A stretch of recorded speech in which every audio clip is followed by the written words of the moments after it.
Hello বন্ধুরা, আমি জোনাকি। আমার ইউটিউব চ্যানেল জোনাকি লাইফস্টাইলে তোমাদের সকলকে স্বাগত জানাই। আজকের ভিডিওটা এখান থেকে শুরু করছি। আজকে চান ঠান করে রেডি হয়ে গেছি। এরপর দেখো তোমরা আমি কি করছি। বন্ধুরা ওইখানে আনাজ কাটছে। আজকে রান্না হবে, ব্রকলি হবে, বেগুন ভাজা আর নিম ডালনা আর মাছ আছে, মাছের ঝাল হবে। ওখানে আনাজ কাটছে, এখানে মানু খেলা করছে। এরপরে কি করি তোমরা দেখতে থাকো। এখন ঘড়িতে বাজছে 10টা। এখন থেকে এবার কি রান্না হবে সেগুলো তোমরা দেখো। এরপর আমি এখানে কেটে রাখা আনাজগুলো ধুয়ে নিচ্ছিলাম, আর মাছটাও ধুয়ে নিয়েছি আগেই। তোমরা কিন্তু ভিডিওটা কেউ স্কিপ করো না, সবটাই দেখো। আমি এবার বসাতে যাচ্ছি বেগুন ভাজা, আর মানুর জন্য অল্প করে কুমড়ো কাটা হয়েছিল, ওর জন্য কুমড়ো ভাজাও হবে। সেজন্য দুটো একসঙ্গে নুন আর হলুদ মাখিয়ে নিচ্ছি, আর কড়াটা এখানে বসিয়ে দিয়েছি।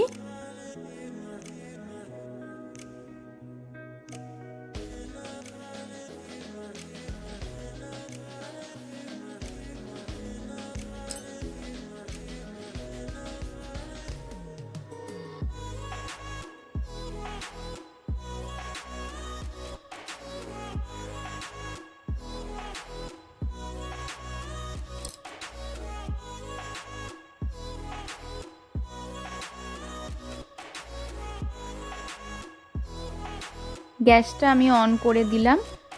আমি রান্নার এখানে এলেই কিন্তু মা আমার কাছে চলে আসে, কারণ আমার যদি কোনো ভুল হয় বা অসুবিধা হয় সেজন্য মা এখানে চলে আসে। মাই করে, আমি তাই এখন জোর করে একটু করছি যা।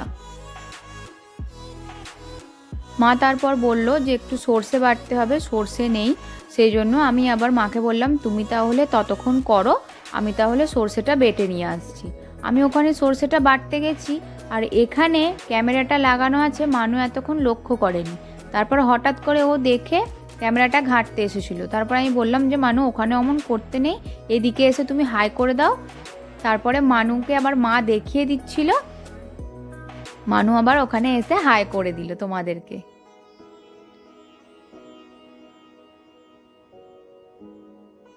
মা কড়াইতে তেল দিয়ে বেগুন ভাজাগুলো এবার দিয়ে দেবে। আমার সর্ষে বাটা হয়ে গেছে।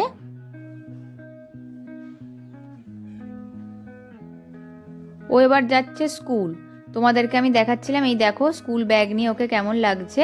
ও এই সময় স্কুল চলে যায়, তোমাদের আগেই বলেছি। এখন 10টা বাজে। ও আমাদের এখানে ওর যে স্কুলে পড়ে সেই স্কুলের 10টা থেকে 12টা পর্যন্ত স্কুল হয়। ওরা দুজনে চলে যাচ্ছে স্কুল।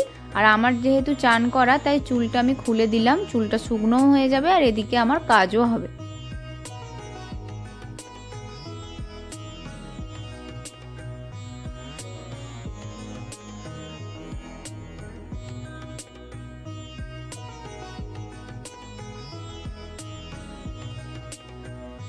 এই যে বেগুন ভাজা আর কুমড়ো ভাজা হয়ে গেছে। এরপরে যেটা হবে সেটা হচ্ছে নিম ডালনা। কারা কারা তেতো খেতে পারো না, তারা কিন্তু এভাবে খেতে পারবে। এটা কিন্তু খুব তেতো হয় না। প্রথমে শিমগুলো একটু তেল দিয়ে ভালো করে ভেজে নিতে হবে। তারপরে বেগুন আর আলু এগুলো একসঙ্গে কড়াইতে দিয়ে একটু ভাজা ভাজা করে নিতে হবে। অনেকেই তেতো খেতে চায় না, কিন্তু আমার বাড়িতে এই নিম ডালনা করলে আমার শ্বশুরমশাই মানে বাপি খুব ভালো খায়। দেওয়া হয়ে গেল হলুদ গুঁড়ো। এরপরে কি দেওয়া হয় দেখো তোমরা। এরপর এটা হলো মৌরি বাটা, এটা হলো জিরে বাটা,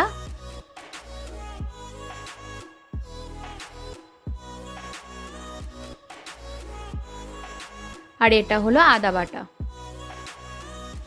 এইগুলো সব একসঙ্গে দিয়ে সামান্য একটু জল দিয়ে ভালো করে একটু নাড়িয়ে নেওয়া হবে। এরপরে কিন্তু সর্ষে বাটাও দেওয়া হবে। একটু জল দিয়ে নাড়িয়ে নিলাম। তোমরা কারা কারা তেতো খেতে পছন্দ করো না আমাকে কমেন্টে জানিও কিন্তু। এরপর শিমগুলোও দিয়ে দিলাম, দিয়ে একসঙ্গে ওগুলো কষানো হবে।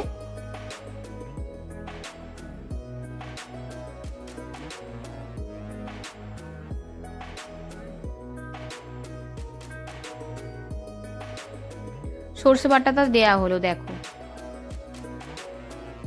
এতে কিন্তু লঙ্কা গুঁড়ো দেওয়া হবে না, কারণ এটাকে যখন সাদলানো হবে তখন লঙ্কা দিয়ে সাদলানো হবে। আর তারপরে নুন দেওয়া হলো, যে যার স্বাদ মতো নুন দিয়ে দেবে। তারপর জল দিয়ে ঢাকা দিয়ে দিতে হবে কিছুটা সেদ্ধ হবার জন্য।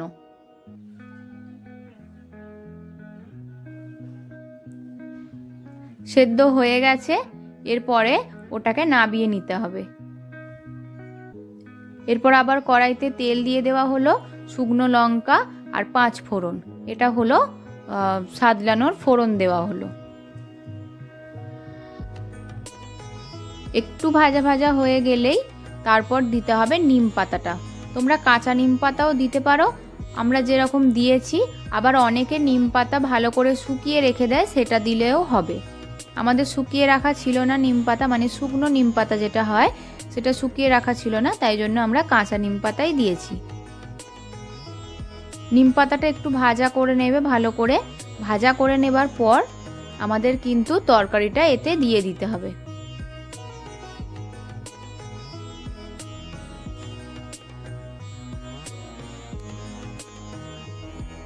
এরপর ডাল কাটা দিয়ে এটাকে ভালো করে একটু মেরে নিতে হবে, যাতে একটু গাঢ় হয়ে যায়। আর যেগুলো গোটা গোটা আছে আলু সিম, ওগুলো যাতে একটু গলে গলে যায়, কারণ এটা ঘাঁটা ঘাঁটা হলেই বেশি ভালো লাগবে খেতে, যেহেতু এটা ডালনা।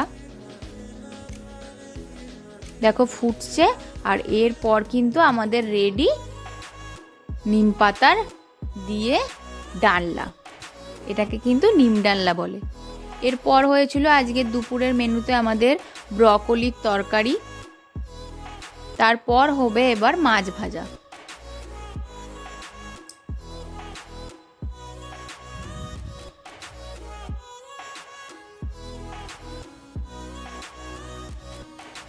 মাছগুলো কড়াইতে ছেড়ে দেওয়া হলো। প্রথমে বেশি যখন তেলটা থাকবে তখন কিন্তু সবসময় তোমরা মুড়ো আর লেজা এইগুলো ভাজা করবার চেষ্টা করবে, কারণ কম তেলে এই চাকাগুলো ভাজা হয়ে যাবে, কিন্তু মুড়োগুলো একটু বেশি তেল না থাকলে ভাজা হবে না।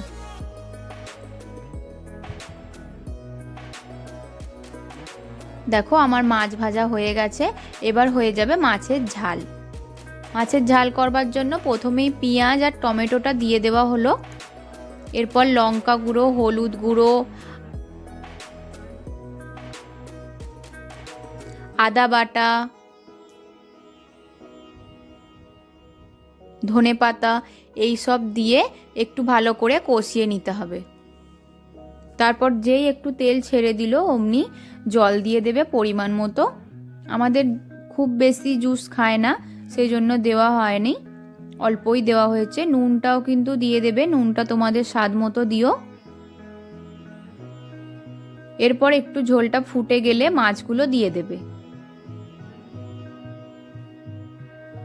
তারপর রেডি আমাদের মাছের ঝাল।